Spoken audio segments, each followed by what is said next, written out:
everyone. My name is Julie, and I organize the webinars here at the Claire Booth Luce Center for Conservative Women. If you hear any noise in the background, please excuse us. The road construction outside should have been completed, but it has not been, sadly. But before we begin, if you're new to our organization, we work with young women in college, and we try to train them and educate them to prepare them for leadership in the conservative movement. And one of the ways we do that is promoting leading conservative women. We also host campus lectures, summits across the country, and we have an intensive internship program here in our office. If you'd like to learn more about us or to apply for our spring internship program, please visit our website at cblwomen.org and follow us on our social media platforms at the handle cblwomen. We're so thankful that you joined us today as we host Gabriella Hoffman. Gabriella is a freelance media strategist, an award-winning outdoor writer, and a conservative commentator whose columns regularly appear on townhall.com. She hosts the District of Conservation podcast and the CFACT original video series, Conservation Nation. She's currently a Young Voice contributor and a visiting fellow with the Independent Women's Forum. She serves on the Professional Outdoor Media Association's board of directors. Her writing has appeared in multiple publications. Some of those include Field and Stream, The Hill, Times of Israel, Washington Times, and Yahoo News. Today, she will be speaking on conservation and how it is a traditional conservative policy. Please join me in welcoming Gabriella Hoffman. Thanks for having me, Julie. Good afternoon, everyone. Excited to be here and lecture about this very important topic and intersection of political conservatism and conservation. A fun fact, I actually came up through kind of unofficially with Claire Booth Luce when it used to have its old name.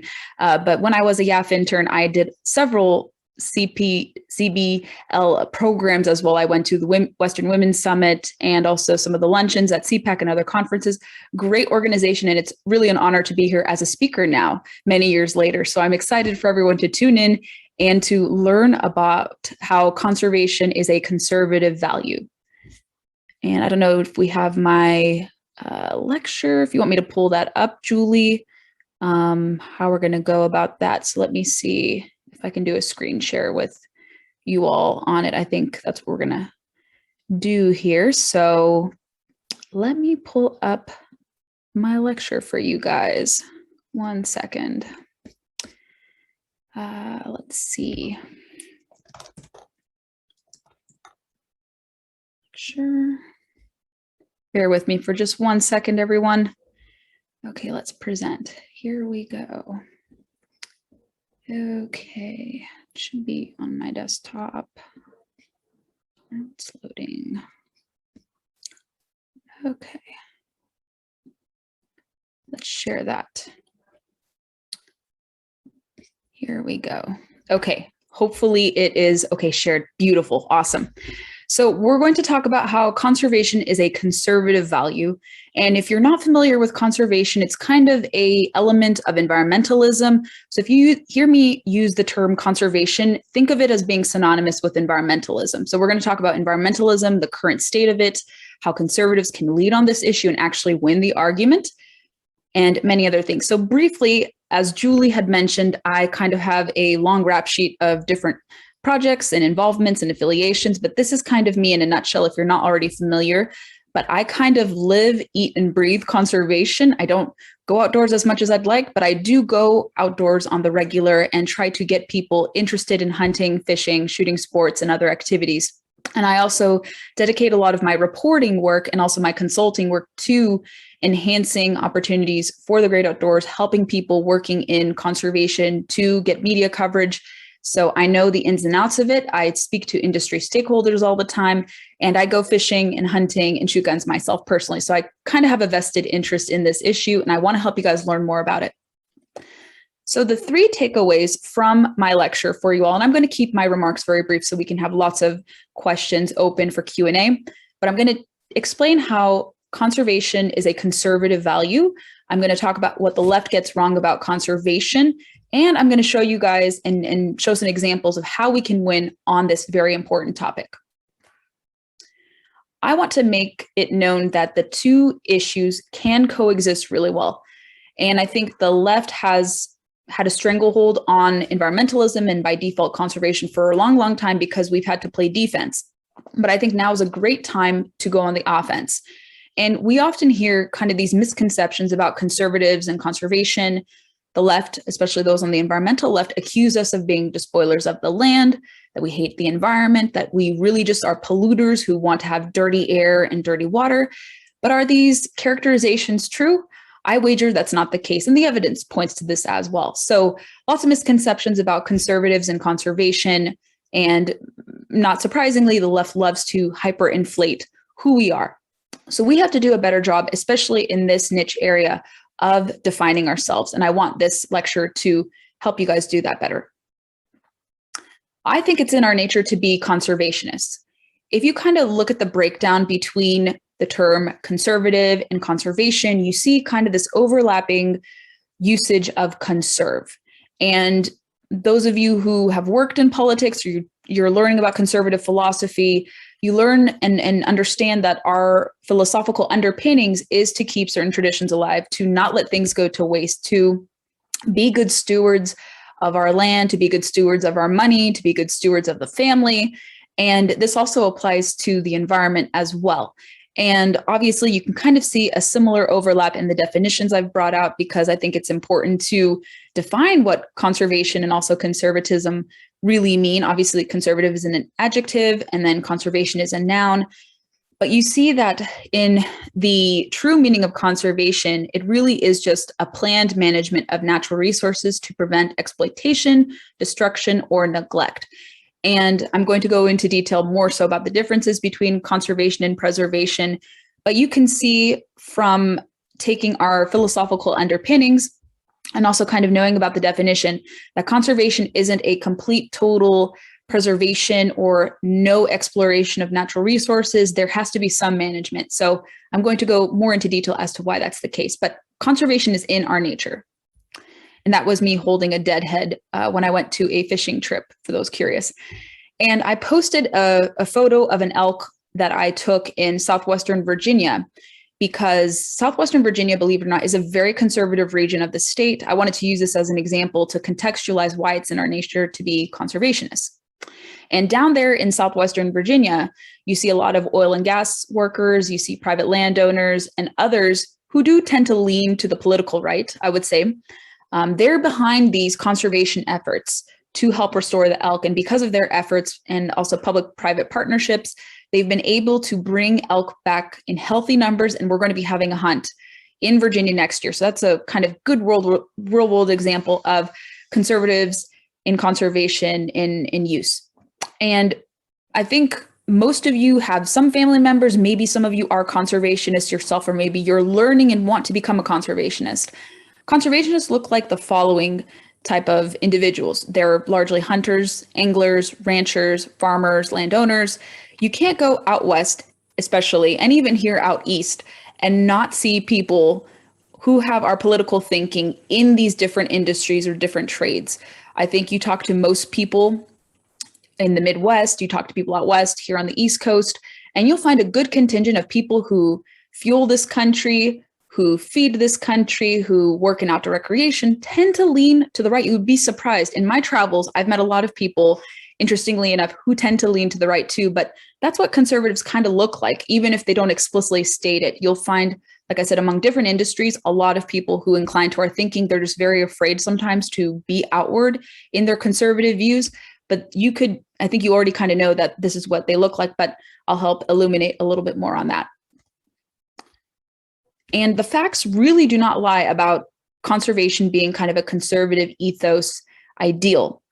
This is the most recent finding that I could find of what's the proof of the percentage of people who hunt and fish and how do they incline politically. And a National Wildlife Federation survey from 2012, these are the most recent numbers, point to the fact that hunters and anglers tend to be voting GOP and tend to be conservative in their inclination. And they view conservation just as important as gun rights. And they said 42% of those inclined themselves to the right, 32% were independent, and then 18% were those to the left. And 50% of those who were polled in this survey consider themselves conservative, of which 22% consider themselves very conservative. So the numbers don't lie. And I wonder if any surveys were to come out recently or very soon if those numbers change drastically. But I think you're overwhelmingly going to see that conservation is largely going to be dominated by conservatives because it is a very individualistic activity.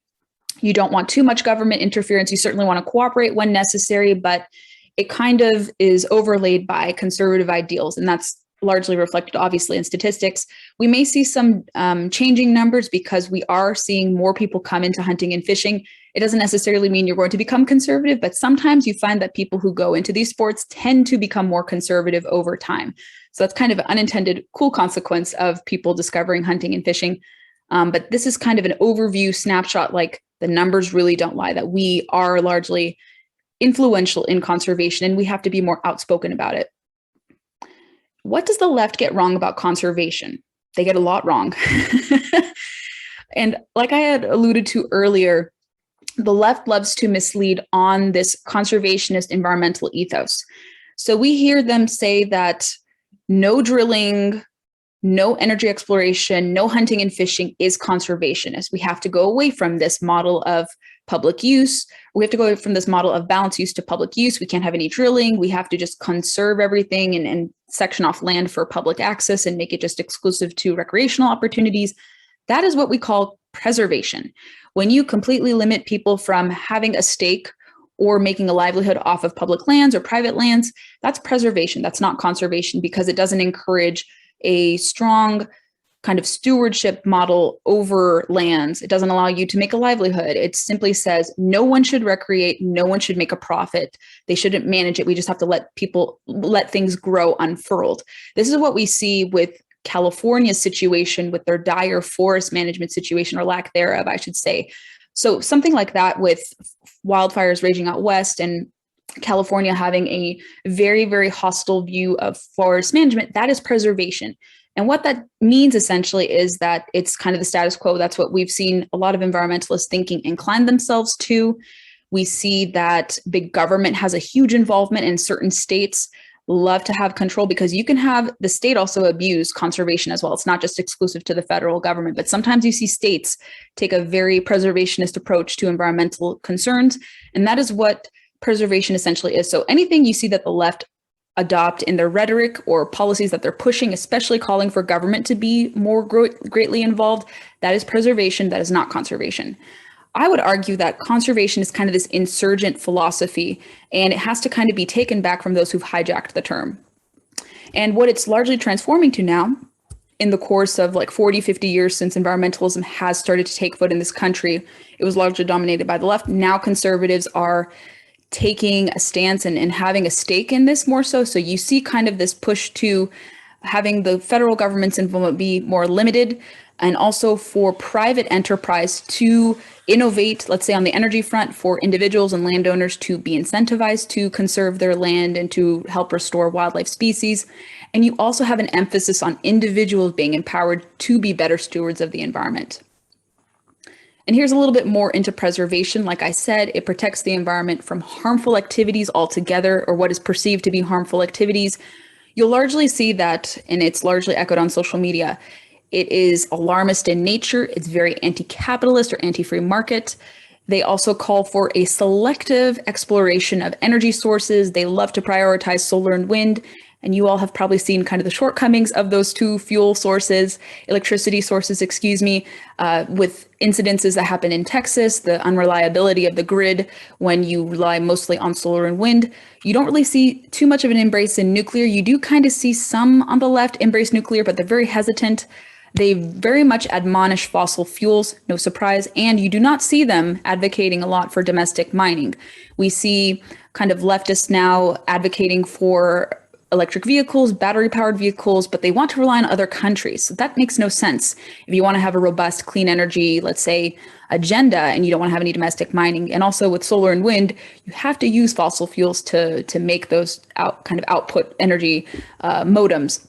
You also see kind of this demonization of individuals and private entities under this preservationist philosophies. And if you've seen in the recent years and kind of this last week with the president going to the UN and he talked about climate change, you see kind of their inclination to global non-binding treaties with countries that do not want to reduce their emissions or advance true conservation values. So this is what preservationist looks like in a nutshell. Now, here is the alternative, what conservatives can be advocating for. It's nothing that we largely depart from, but this is what we call true conservation environmentalism. And like I had mentioned before, it protects the environment through responsible use of natural resources. It doesn't mean no use. That's the key word, responsible use. And we like to advocate for responsible use of natural resources. And what it is defined by largely are individuals and private interests leading efforts. You see balance, use, multiple, sustained yield, kind of management of public lands. And you see great stakeholder cooperation between landowners, conservationists, industry players, states, and the federal government. And that's what we really want conservation to be. And we did see a lot of advancement on the conservation front this last administration. We saw a lot of milestones, which I'm going to go into a little bit, but what we saw, and I feel like we're going backwards, personally speaking, on conservation, because we see kind of government starting to take more of an active role again and not give oversight to the states and individuals. But stakeholder cooperation is really, really key. And I'm afraid we're going to be moving away from it, or they're going to prioritize certain stakeholders who adhere to a more preservationist philosophy. And who contributes more to conservation? I think the proof is in the pudding. And this was kind of an unlikely source. In some reporting that I did a few years ago, I noticed this NPR study or survey, report that came out and said that the decline of hunting in the United States could imperil conservation. So they even recognized NPR is not a friendly source to conservatives, mind you, but they sometimes put out good work. I will give them credit for that. They dug out and determined that it was hunters and anglers, and like I had mentioned, who are largely hunters and anglers, those who incline themselves to political conservatism, who pay the bulk of conservation funding. Doesn't mean that liberals do not pay into conservation funding. There are people on the left who do go fishing and hunting, but like I had said, if we look to the survey that I alluded to, the fact that political conservatives tend to do these activities more and go hunting and fishing, we're the ones largely who are paying the bulk of conservation funding. And that's one piece of the pie for being a conservationist. That's not the end all be all, but that's one way that we do contribute. And the most recent findings from the Fish and Wildlife Service revealed that excise tax programs reaped a record $1.1 billion for state conservation funding this last year because of COVID. A lot of people were able to go to the field for the first time, or to go to the water for the first time, or maybe they were a lapsed hunter or angler, or maybe they were a seasoned person who introduced someone new. So kind of a good thing that happened under COVID was more people were recreating outdoors, leading to more conservation dollars to go back to habitat restoration efforts, wildlife conservation efforts, and also hunting programs. And the law with which this is administered is through the Pittman-Robertson Act, and it's through excise taxes collected on guns and ammunition through the wildlife and sport fish restoration programs. And if you have questions about this, I will answer this in Q&A, I promise. But funding is there. You know that we tend to dominate this issue. It's in the numbers. It's all there. Now, in terms of policy wins that we have had or where conservatives have led across the years.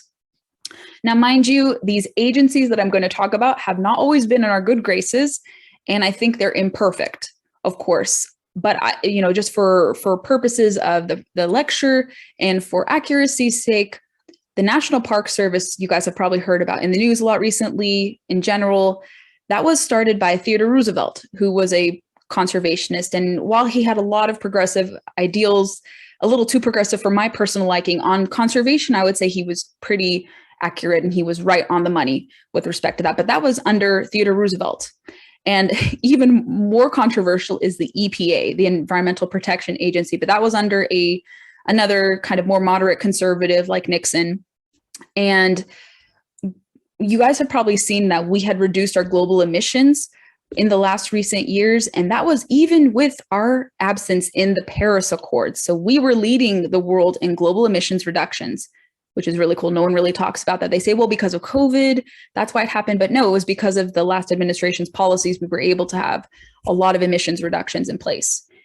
Now, what are some laws that were passed by moderate conservatives across the years? And there are a lot of examples, but I really wanted to focus in on a few that really stuck out to me. A controversial law that stems from the Nixon era is the Endangered Species Act. I don't think we should do away with it. I think it should be utilized to its full potential, and it's not, sadly. And we see a lot of people on the left trying to hold this law hostage by trying to prevent states from managing wildlife that have recovered, whether it be grizzly bears, gray wolves, and others kind of more controversial species that could be subjected to highly regulated managed hunts.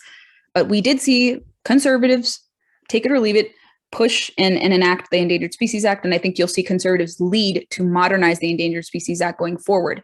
And in the last few years, we saw a lot of great policy advanced under the Modern Fish Act, which modernizes recreational fishing, so it's not regulated and monitored like commercial fishing. We saw probably the most seminal conservation law signed into law by President Trump, the Great American Outdoors Act. And that would have not been possible without two conservatives, former Senator Cory Gardner and also Senator Steve Daines of Montana, who's a phenomenal guy, by the way, passing that across the line with bipartisan support. So we did see under a conservative administration this last year, the Great American Outdoors Act, the most consequential bill in 50 years relating to conservation passed under a conservative administration. And we saw lots of other things too, but these are kind of the examples I wanted to cite where veterans would have greater opportunities to the great outdoors. We saw conservation enhancement passed under the last administration, and the media is putting out kind of mixed information about this, but we actually did see the largest expansion of public land access for hunting and fishing right before this administration concluded.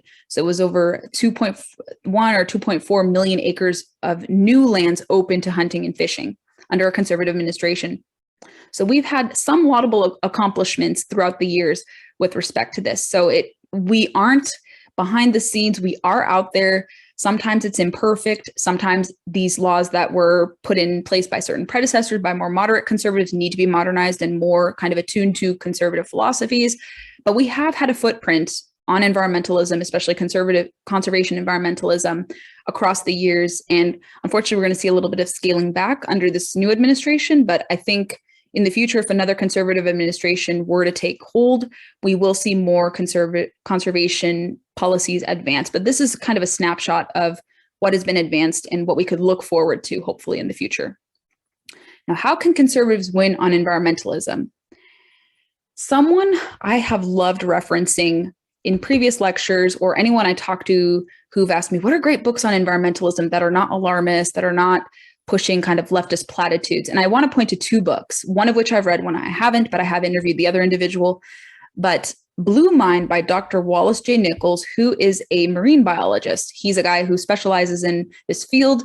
He loves water activities, and he researched and popularized this philosophy called the Blue Mind, where you're more relaxed when you're by the water, whether it be surfing, fishing, kite surfing, going to the beach, being by the river, how your mind is at ease when you're by water, and how we have to move away from this kind of red mind philosophy with stress, the stressors that come from living in the city, working in politics, things of that sort. And he said that the environmental movement is scaring people, making them feel bad, and overloading them with data. So you see someone who's a leading pioneer in environmentalism, even calling out his own side. It goes to show that conservatives can have an opportunity to not scare people, not to make them feel guilty for relying on fossil fuels, for living in a free market society or wanting to have free market capitalism, be in sync with environmentalism. And we can use data, obviously, but we don't have to use misleading data for that. And then another person who has really started to work with conservatives is Michael Schellenberger, Dr. Michael Schellenberger, who has kind of renounced some of his contributions to contributing to kind of climate alarmism that we largely see. And we see a lot of people who are climatologists or those who've worked in climate change advocacy kind of peeling back the alarmism and saying that there are other environmental crises afoot that take precedent over climate change. And whether or not you agree climate change is a anthropogenic phenomenon or if it really is a top crisis, he has said that there are other things out there that largely dominate and that we're on the right course of curbing certain concerns with the climate. But he said there are other pressing concerns that need and warrant more attention. So if you get a chance, read his book, I think, and follow him on social media. He's a great advocate, a great interesting phenomenon, or great interesting personality who is going to help kind of maybe modernize and kind of moderate climate talk and also environmental talk too. And he has really enjoyed working with conservatives, from what I can tell, to kind of form new alliances and get more people to think on this a bit more. So how can you win the narrative? Here are some tips I want to offer. And this doesn't mean this ends here with this lecture. I want to be a resource for you all. But something that conservatives fall guilty and prey to is just repeating leftist talking points, but painting things with a rosy conservative bow on climate change, on water quality issues, on different things. And that would be a mistake to do. I think you have to be creative, you have to be innovative, you have to kind of lean in on the facts and not just regurgitate what the left is saying, but packaging it with a conservative thing, because a lot of people are growing very skeptical of certain things, about top-down approaches, about government's unseriousness to unleash the market a bit more. And so if you need someone to be a resource, or how do you craft talking points, I would love to be a resource. But a thing we fall prey to, unfortunately, is we just repeat the left's talking points to say, like, hey, we agree with you, here's this and that. And then they still call you names. They still say you're uninterested. So you have to be on the offensive when it comes to forming your own talking points. And I want to be a resource to help you with that. I think you can also be action-oriented and encouraging others to join true conservation organizations. There are a lot of great groups out there. If you're a sportsman or sportswoman, there are a lot of great hunting and fishing groups. There's something called Safari Club International. There's the National Wildlife Federation. There's National Wild Turkey Federation, Rocky Mountain Elk Foundation. There's also Trout Unlimited. Lots of great groups. Sometimes they are more bipartisan in nature, but there are lots of wildlife conservation groups. There's also the Audubon group. There's two Audubon organizations. There's like National Audubon and then like Audubon Society. I forget which one is the more kind of moderate one. Birding organizations, cleanup organizations. So there's a lot of things, and even private companies. I think there's that one bracelet maker. I can't get the name of it off the top of my head, but there are different companies too that you can support who do things privately to get really action oriented and involved. You should also follow free market environmental organizations. One that I work for is called CFACT. They've been in business for like 2 decades, 3 decades. Great resource. I handle their conservation portfolio. I host a Conservation Nation series with them. My podcast is hosted through them. They're great. There's also PERC out of Montana, phenomenal group. They also focus on private conservation efforts. There's also Competitive Enterprise Institute, Heartland Institute, and many, many other great organizations there. But following those groups is going to be key for you to learn how to win the narrative on this issue. And most importantly, I think if you tell your own conservation or environmental story, that's going to resonate most with people, because people love pathos. They love stories. They love emotional appeals. And that's the best way to get people to be interested. I have been able to not convert people, but I've been able to sway people on these issues because I personalize my involvement in conservation. I tell them I go to the field, I meet different people, I meet different stakeholders, I hunt and fish. I know exactly what goes on. I know that we're not trying to get rid of every species that we hunt. We have to have bag limits. We have to have seasons. We have to have regulations, moderate regulations, of course, that are not too excessive, and other type of systems in place to know what works. And we can allow for industry to coexist with nature. And so if you have a personal story or you want to forge your own personal story, it's very feasible to do it. And I think that's the most effective way to do it. But these are kind of some tips. And I'll leave you with this quote from Aldo Leopold, who said, "Conservation will ultimately boil down to rewarding the private landowner who conserves the public interest."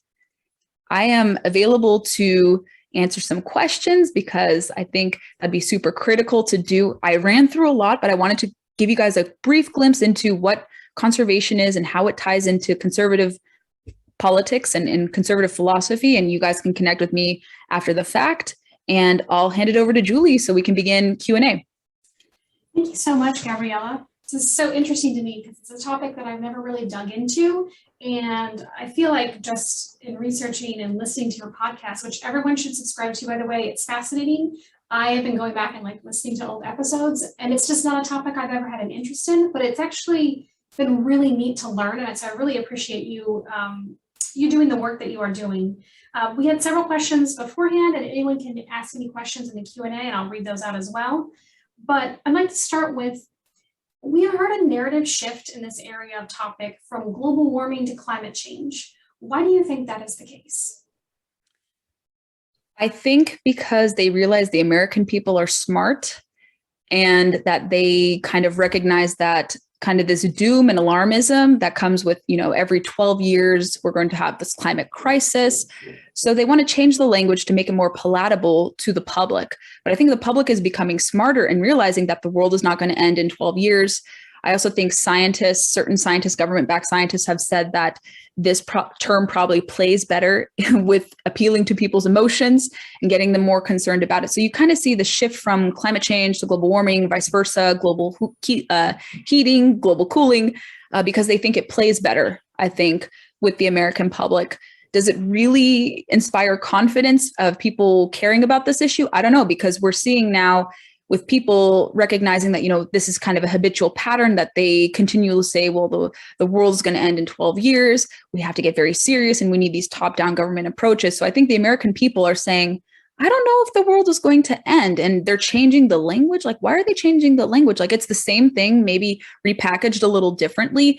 And they think if they use this kind of big picture idea that they're going to scare enough people. But like I had mentioned, like that marine biologist had said, scaring people and making them into the problem is not going to sway people.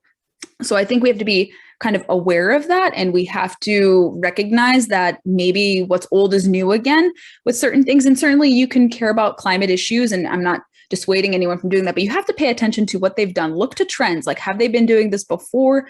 Are they changing their approach? Are they embracing market value or market values when it comes to environmentalism? Or are they trying to fearmonger and use it as a vehicle for government to enact more policy that is going to be disadvantageous to the environment and also to people as well? So I hope that answers the question. Thank you.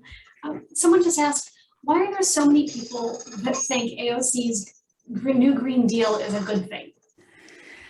I think because they look to her as this influencer, and we have a problem, unfortunately, in this country with pop culture, where politicians get elevated to pop culture status, and they see her as this kind of authority figure. But if you look at her background, she's not a climatologist, she's not an expert, and she has a big platform. So certainly we're also guilty on the right of elevating her, I think, to the nth degree.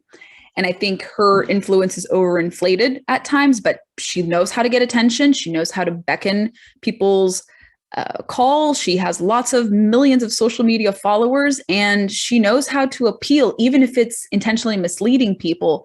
But you can see even through her plan that it can't work. It doesn't work. And a lot of people have deconstructed her Green New Deal, the farting cows component, the fact that it's going to almost use all of our GDP to restructure and reimagine the economy for their pet projects, this green prep project.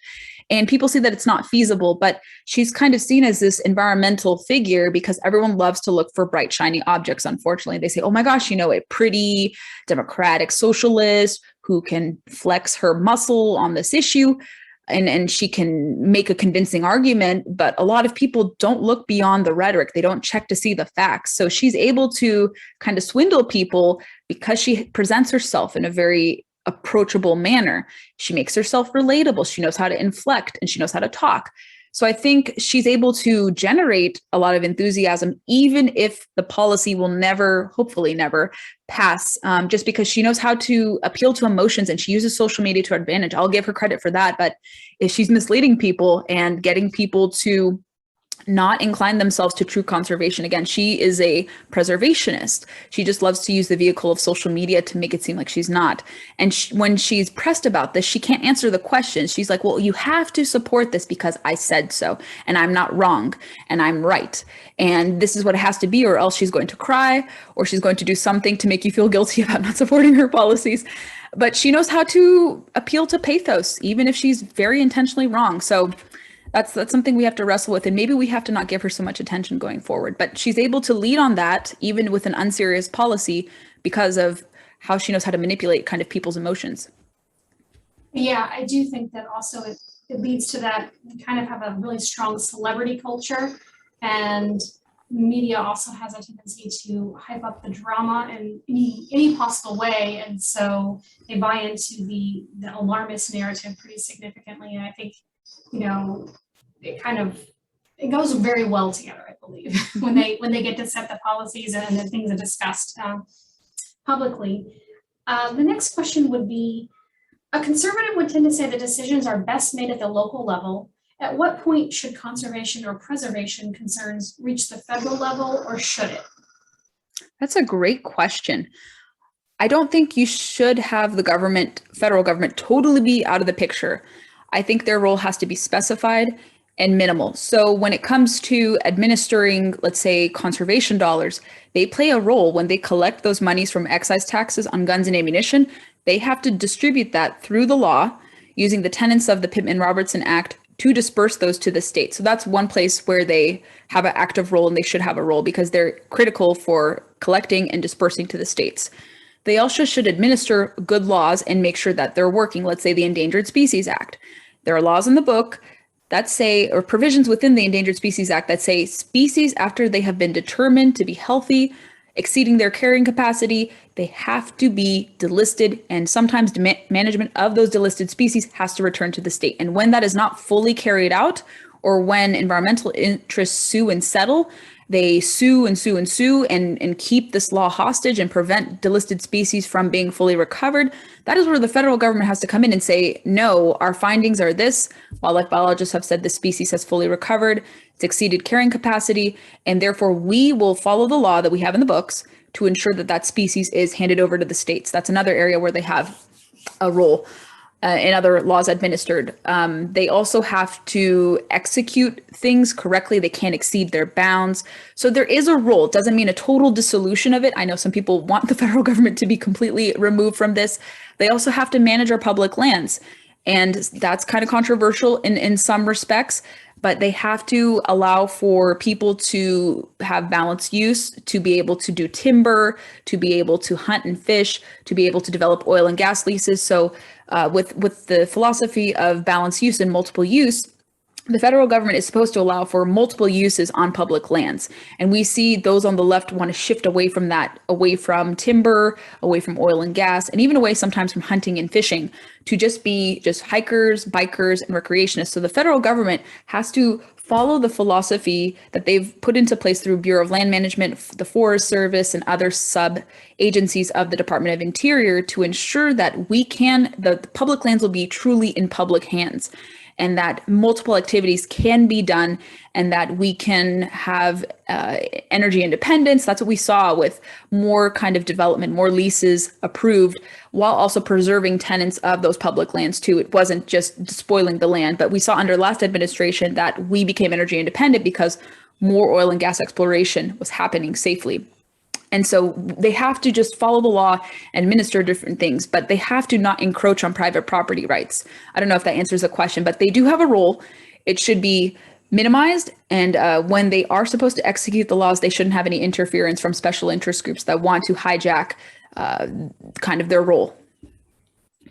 Thank you. Yeah, it's a dicey one because I do think that, local is best, but also Yes. at some level, you need to coordinate the states potentially if certain habitats or things are crossing over the state lines. I think that there is a concern there, just better organization. Next question would be, when you're trying to talk to somebody and they disagree with you, you're conservative and they're liberal, it's often very acrimonious and just not the best thing. This person wants to know, how do you begin a dialogue on a topic of environmental issues? How would you do that? Because they're throwing things like, capitalism is terrible and it destroys the environment and it destroys everything, people, and it kind of snowballs. How do you begin to have a discussion? How would I personally do that would be this. I want to share my story kind of with that, how I get people to kind of think, and you can use facts-based. And then there's another a way that I think a good approach to get people to be interested, even those who are very diametrically opposed to you.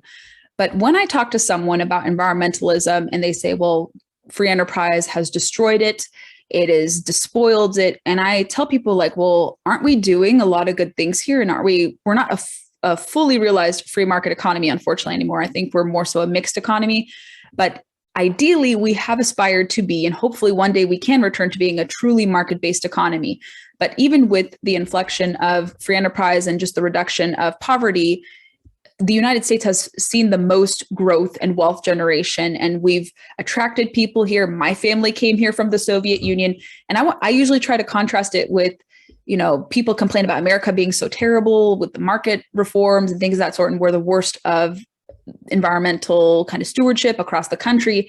But I point to the example of the Soviet Union, for instance. The Soviet Union was one of the worst arbiters of the environment. My dad used to tell me stories all the time of there were just dirty rivers, Obviously, Chernobyl in Ukraine, that isn't a stab against nuclear. It's just the Soviet administration of nuclear was terrible because it was a top-down government approach. They were reckless. They were not considerate of anything. And that was a failure of the Soviet Union, not nuclear energy or free enterprise.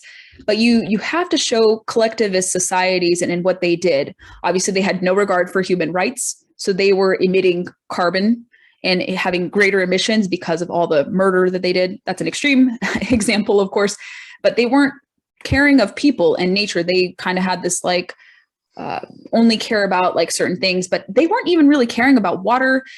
Forests were a lot more denser. They were very, very kind of unsedentary, not the best. You'd see a lot of smog and pollution. There were radioactive animals, of course, from Chernobyl.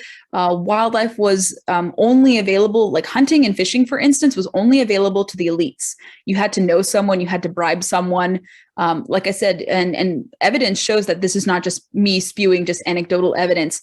This is even documented by Ralph Nader, and I can send you guys this link if you're interested. But Ralph Nader's group in the 90s had determined that the Soviet Union was one of the worst polluters. They pointed to a lake in Russia that was the most polluted, unkempt, very, very kind of just toxic area. And they pointed to the fact that this was under the Soviet Union, not so much a market-based economy like the United States. And statistics don't lie. The air pollution is a lot higher than the United States in collectivist or centrally planned countries, even in China, because China is not a market economy, of course, by any stretch of the imagination. So if you look at collectivist societies and non-collectivist societies, you see we have cleaner emissions in the United States. You see that we have high water quality standards. We conserve a lot of land, far more than what is being reported. The Biden administration has this proposal to conserve 30% of waters and public lands by 2030, but we're already exceeding that proposal. We're already doing that without government coming in and telling us to do this, or global treaties to tell us to do this.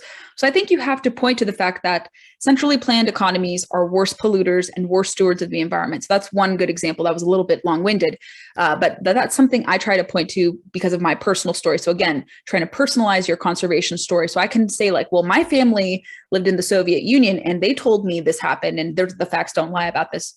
And then I think a great way to get people to engage more broadly, more simply, is to invite them to go outdoors with you and to showcase like, hey, you see this waterfall, or you see this national park, or you see this conservation easement. This is done because of America's environmental conservationist standards. You show them work. You have them meet hunters and anglers who are involved in different conservation efforts. You have them meet ranchers and landowners who are working with state, local, and federal agencies to conserve different endangered species or to have conservation easements, things of that sort. So you have to take them to the field, show them conservation in action if you get the opportunity to. And I think that's a great way to change minds. It may not be feasible to do that, but I think showing them real world examples of like, hey, this is conservation in action. That can be a good way to get even the most acrimonious of people to kind of incline yourself. So use facts, comparing and contrasting with centrally planned countries, and then invite people to see things firsthand. People tend to change their minds when they see things in action. Thank you. Sorry, I'm keeping my mic muted because they're jackhammering outside right now, which is super exciting. One thing that someone is wanting to know here is, what is the difference between clean energy and renewable energy? I hear these terms a lot. Can you tell me more about this? Great question. Actually, one of my supervisors for IWF, Charlotte Whalen, who is focusing on these issues, and I'm working with her to kind of communicate this for IWF during my fellowship. And she just pointed this out in one of her recent pieces. And that's a great distinction to make, because what is perceived to be renewable is not really renewable. So we're talking about solar and wind versus clean energy. So clean energy can comprise a portfolio of many different things. And then some sources can be lumped into it and some are not truly clean. And when you kind of assess what it is, what's clean versus renewable, you kind of have changing opinions with it. So let's say a truly clean energy source right now would be natural gas. We didn't become energy independent without it these last few years. So natural gas revolution, kind of these molecules of freedom that former Energy Secretary Rick Perry had talked about, which he got mocked for, but it truly was molecules of freedom through liquid natural gas. that was able to help us catapult us to the number one spot in being a net exporter of energy these last few years. And so that's a truly clean energy source. It has low to zero emissions. I just actually put out a report on fracking. If you guys are curious, I explained that there. And then also nuclear is a truly clean energy source, zero emissions. It's certainly controversial because of 3 Mile Island, because of Chernobyl and some other explosions that happened, but you would be surprised to find that many states actually get electricity from nuclear. Here in Virginia, 30%, almost 30% now because the figures have changed, but used to be 30% of our electricity came from nuclear after natural gas. So a lot of states do use nuclear, which is surprising. They don't talk about that. There's also geothermal, which is clean, truly clean. It's kind of like fracking in a sense and natural gas, but it encompasses different things. Taking geothermal energy and converting it into electricity. That's something that hasn't been explored, and they don't want to change the regulations to make it feasible for the market to innovate on that. We see some roadblocks with it, but that's something that could be truly clean without wasting anything. And then you see things like solar and wind, which are touted as clean energy. And I think privately, if you pursue that and you want to do that yourself and you're a private company, that's great, go for it. However, I think the government is tilting in favor of those two, and a lot of vulnerabilities are being exposed. So we call those renewables versus truly clean, because is it truly clean? No, because solar and wind are primarily backed up by fossil fuels. It takes fossil fuels to construct a wind turbine. It's also backed up by a generator that is powered by fossil fuels. Same with a lot of electric vehicles. Right now, without coal, you can't charge them. And then also with solar, how it's done, you have to use kind of toxic substances to construct the different panels. So, so when they're decommissioned, a lot of reports have come out and said that these are very toxic substances and you can't recycle them when they're decommissioned. Same with wind turbines sometimes. It's really hard to recycle and it doesn't deconstruct very well, and it requires a lot of land use. So when these energy options require a lot of land, like wind turbines, where I don't know exactly the amount of acres that are required, but a lot of people have complained that it takes a lot of land, valuable farmland or private land, to put up these windmills. So it's not really sustainable or clean with respect to that, because you're using a lot of land. And then when they become decommissioned, you can't technically recycle their turbines. It's a lot harder to do that. And same with solar. Solar requires a lot of land as well. And if it's laced with mercury or some other toxic substances, it's going to be really hard to recycle that. And again, you can't remove them totally because it could lead to some sort of waste or some sort of environmental hazard. So a lot of people have said that. And also for being a clean energy source, it actually, when you're using so much land, it actually imperils a lot of endangered species, sometimes even more than oil and gas does. So knowing the distinction between clean energy and renewables is super important. That's kind of a snapshot. And I can point you guys to how much land is used, how actually solar and wind sometimes are not the best alternatives because they still require reliance on fossil fuels and also minerals to be domestically mined. So that's where a lot of people are seeing kind of holes in this push for solar and wind, especially with the government doing this. Like I said, individually and private sector boys, totally support it, but it shouldn't be propped up more so than other sources where the demand is high for cheap fossil fuels right now, even with natural gas and even with coal's decline. Actually, coal has had a bounce because of COVID. So we see people maybe gravitating to coal again. I don't know if coal will get a second life. But I think clean energy sources you should be on the lookout for, continuing with natural gas, of course, and then also geothermal and then nuclear as well. And being a little careful with solar and wind pushes because they could not be reliable, as we've seen in cases. Thank you. That completely informed me. I couldn't have told you the difference. So thank you so much for that. This person said, can you talk about the urban-rural divide? How does this impact our nation and how we view things? Are city dwellers easier swayed by alarmist environmental marketing because they have little to no regular contact with farmers, ranchers, or just the general countryside? That is a great question. And yes, the urban-rural divide certainly plays into people's preconceived notions about conservation. I want to actually point to an example recently, and I don't want to exploit this because it was a national news story, but let's say the case of the murder of Gabby Petito. We saw some people, comedians, I knew this was a comedian, but I thought it was ill-timed to put out a joke like this. But one comedian who's pretty funny, I like a lot of his jokes, but I thought it was a poor joke just with the timing of this. He said, rest in peace, Gabby Petito, don't go to national parks. And he was saying national parks are more dangerous than anything else.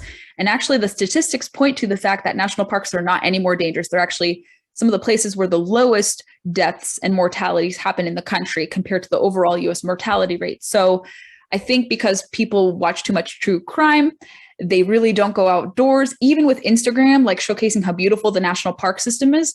And we do see historic visitation numbers to national parks. We still see a lot of people are like, I don't really want to go outdoors. I'm comfortable in my apartment in the city. So you see people, even through a joking manner, say like, oh my God, it's much more dangerous outdoors in the wilderness and you're going to die and you may be murdered by your boyfriend. I'm like, no, it's the fault of the terrible boyfriend. It's not the fault of the national park that led to this poor girl's death. So that's one example I would say. But yes, increasingly with more people moving into cities, although we may see a little shift because a lot of people are moving to suburbs and maybe to rural areas. So we'll see maybe in the next 10 years, maybe that urban rural divide be a little more neutered. But we do see people far removed from where their groceries come from. People think meat comes from a store. It doesn't. It comes from a ranch or a farm. We see people not understand, like, where does wild game come from? That comes from public lands. They don't know that sometimes wild game is a lot more organic and a lot more sustainable and healthier to eat than some other sources of red meat and even fish too. We see a lot of people don't understand, let's say, ranching and farming, and they don't understand energy development. What happens with that? They're just like, I'm just going to enjoy my electricity. And they don't know where it comes from. Or like, I hate fossil fuels. I hate this, but they still rely on it to power their electronics. They still rely on it to use their cell phones. We all use cell phones that are critically mined and use fossil fuels to make them. And so I think just not knowing where anything comes from by staying in the cities and not going out to the country or going to different states and meeting with people in these different industries. I have a really lucky, I would say, position that I'm in to be able to do this. And I encourage anyone, not just a journalist like me. You don't need to be a journalist or a commentator or consultant like me. You can go out to see things, obviously ask for permission before you do explore anything. Don't invade private property. But if you reach out to someone and you say, hey, I would love to learn more about this process, or I want to learn more about ranching and farming, like, how does this process work? You'd be surprised how many people would be really open to welcoming you as long as you don't have malicious or ill intent and you don't want to paint them in a negative light. But they want to have their story told. We're seeing more people in oil and gas say, hey, we want to combat North Face because North Face doesn't like using fossil fuels, yet they use fossil fuel byproducts to make their really snazzy jackets. So you see different smaller organizations, not the big oil companies more so, but the less woke ones saying like, we're going to have to be more outward and talk about our industry more and put out these videos, invite people to come to our facilities. So don't be afraid to learn about things. If you live in a state or you're going to be in a state and you want to learn more about different things, people will invite you to come learn about things. And you don't need to be a journalist. And I think they actually may prefer that you're not a journalist to go and see things. But for just curiosity's sake, don't be afraid to go to the surroundings and talking to people. And that way you can help kind of lessen this urban rural divide. And I think create greater understanding with people.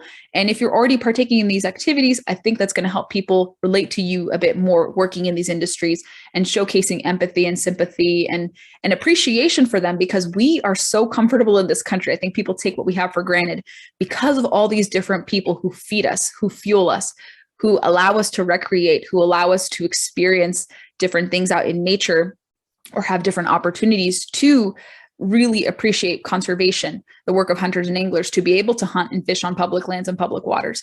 So it's just a matter of, just seeing things. I think people will more than happily welcome you. Next question would be, how much money is in this environmental, alarmist movement? And is that playing a factor in their strong, negative, the world is ending scenarios? They certainly have a footprint. I can't quantify exactly, but I would say probably in the billions. When you have mainstream media on your side, corporations falling into your hands, higher education, public schooling, just all these different institutions that we see dominating and kind of putting out this woke type of rhetoric, you do see that same kind of connection in the environmental front. So everyone is kind of towing the line for the most part. They don't like to deviate too much. So they're very powerful and influential, but I think their influence is slowly being chipped away. especially with regular people coming in and saying like, whoa, whoa, whoa, this is unacceptable. And like, what are they doing? They're suing to not allow laws to work, to not allow my state to manage a grizzly bear or to manage a gray wolf so that I don't lose my livestock. Or, oh my gosh, the government is wanting to regulate my body of water, my puddle or my lake as a navigable water. This is the waters of the United States, for which I think we're going to see, unfortunately, creating some conflict there. So it's they have a big footprint. That is unfortunate. And I think today I just saw something where Jeff Bezos is pledging $1 billion to help conserve 30% of waters and lands by 2030. This 30-30 policy, that's a global ideal or global proposition that we've seen now starting to be adopted by our government. So you see even private stakeholders even buying into this, and we don't know where that money is going to go. It's probably going to go to the coffers of different bureaucrats for sure. But they're influential and they're getting people, even so-called hardened capitalists, on their side. I think some of them are guilty, or maybe they don't have blood on their hands. They don't want to be associated with, let's say, regular people or this kind of like non-environmentalist wing. So they're like, I'm going to virtue signal. I'm going to give all this money. And yeah, just for the example of Bezos, he pledged $1 billion to do this. So they have money. And ultimately, until people challenge their policies, that's when we can start to see their influence slowly be chipped away. Not saying boycotting their products, but if we're able to fundraise and put our monies together, different people, we have millions of people, if everyone puts their heads together, or maybe foundations on our side are created to challenge this, and we have lawyers and others who can compete with them when they try to sue and prevent certain things from happening. It's just a matter of competing with them. I think we have enough people in this country who can rival them economically. They just don't want to put that money there yet, or they worry it's going to be hard to topple them with all their power players. But I think, yes, they unfortunately do have a stronghold over this, but I think we could compete with them eventually. I don't see why not. That's exciting to hear, because I have not been so optimistic when it comes to combating some of the leftist policies recently, but I like optimism. We have time for one more question, and it's something we like to ask everybody. You mentioned 2 books in your presentation, but what other books really have impacted you, or have you been reading lately that you would recommend to our young women just to be more educated on this or maybe other policy topics that you've been interested in? Great stuff. Yes. I'm finishing a biography on Barry Goldwater, written by Lee Edwards, who is kind of a philosophical giant in the conservative movement. And so Barry Goldwater comes from Arizona. In Arizona, where some foundation or where some institute speakers have hailed from, to Katie Pavlich is someone I think of in terms of one of Arizona's finest. She's wonderful. Books by her would be great to talk about. I don't know if she's going to write a conservation book in the future. I think she should. That would be really cool to see her do. But her 2 books about conservative feminism and then Fast and Furious are great.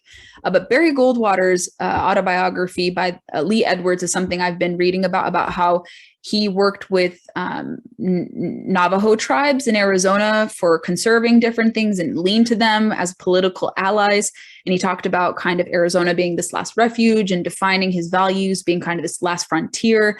So that's been really eye-opening for me. And he's certainly a misunderstood figure. He wasn't perfect, of course, but I really have enjoyed learning about him, about kind of the Western ideals that he emulated and those Western ideals that do really contribute to conservation, even conservative movements. I think people associate the West Coast now with liberalism, but Arizona has kind of been like this last bastion, same with Montana, Wyoming, kind of this Mountain West philosophy of this pioneering spirit, self-reliance, things of that sort. So Barry Goldwater's biography, I forget how it was titled, but I could give you guys the title. But if you type in Lee Edwards, Barry Goldwater, you're going to find it. It's a blue kind of background, Barry Goldwater, super easy to find, but that's something I've been sitting on. And there's so many other books, but if you follow me on Goodreads, I have a whole list of books that I've read and that I've bookmarked to read. So you can find more books there, but something on Barry Goldwater is something that's interested me recently. That sounds wonderful. Well, thank you so much for joining us. I know that I learned so much, and I really appreciate you taking the time with us today. Thank you everyone for attending. And as always, we just recommend that everyone become a conservative ambassador wherever you are, whether that's your university campus, just your workplace. And I think especially after today's lecture, we've learned the local communities. We need to be conservative ambassadors in our local communities. It's very important. And everyone should be checking out the District of Conservation podcast. It's extremely informative and very interesting. And I think you'll really find that this niche area in the conservative movement is actually really important and very fascinating to learn about. So everyone, thanks for coming and have a great day.